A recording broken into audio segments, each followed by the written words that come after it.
സ്വർണ്ണ വായ്പകളിൽ നിയന്ത്രണം ശക്തമാക്കുന്നതിന്റെ ഭാഗമായി ഒരു സ്ഥാപനത്തിൽ പണയപ്പെടുത്തുന്ന സ്വർണം മറ്റൊരിടത്ത് വീണ്ടും പണയപ്പെടുത്തുന്ന റീപ്ലെഡ്ജിംഗ് അഥവാ പുനർപണയ വായ്പാ രീതി അവസാനിപ്പിക്കാൻ റിസർവ് ബാങ്ക് ഉപഭോക്താക്കൾ വായ്പകൾക്ക് ഈടായി നൽകുന്ന സ്വർണം മറ്റൊരു ബാങ്കിലോ ബാങ്കിതര ധനകാര്യ സ്ഥാപനത്തിലോ കുറഞ്ഞ പലിശയിൽ പണയപ്പെടുത്തി ധനസമാഹരണം നടത്തുന്നതാണ് റീപ്ലെഡ്ജിംഗ്.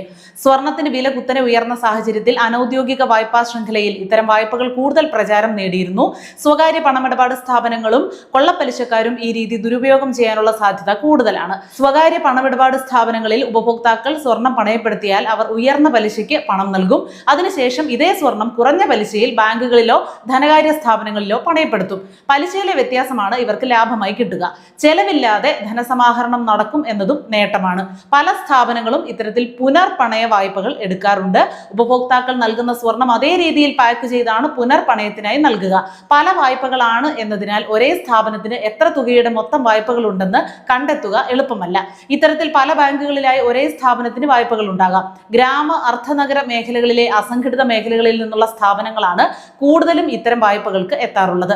RBIയുടെ 2025 ജൂണിലെ സ്വർണ്ണപ്പണയ വായ്പയുമായി ബന്ധപ്പെട്ട മാർഗനിർദ്ദേശങ്ങളിൽ ഇത്തരം വായ്പകൾ നിർത്തുന്നതിന് ചട്ടം കൊണ്ടുവന്നിട്ടുണ്ട്. ഒരു വായ്പാ സ്ഥാപനം സ്വർണം അല്ലെങ്കിൽ വെള്ളി പുനർപണയത്തിലൂടെ വീണ്ടും വായ്പ ലഭിക്കാനായി ഉപയോഗിക്കരുത് എന്ന് വ്യക്തമാക്കിയിട്ടുണ്ട്. 2026 ഏപ്രിൽ 1 ഈ നിയമം പ്രാബല്യത്തിലാവുക. സുരക്ഷിതമായ വായ്പ എന്ന നിലയിൽ ബാങ്കുകൾക്ക് സ്വർണ്ണപ്പണയ വായ്പകളിൽ താല്പര്യം കൂടുതലാണ്. സാധാരണയായി സ്ഥാപനങ്ങൾക്ക് മാത്രമാണ് ബാങ്കുകളും ധനകാര്യ സ്ഥാപനങ്ങളും സ്വർണത്തിലെ പുനർപണയ വായ്പകൾ നൽകിയിരുന്നത്.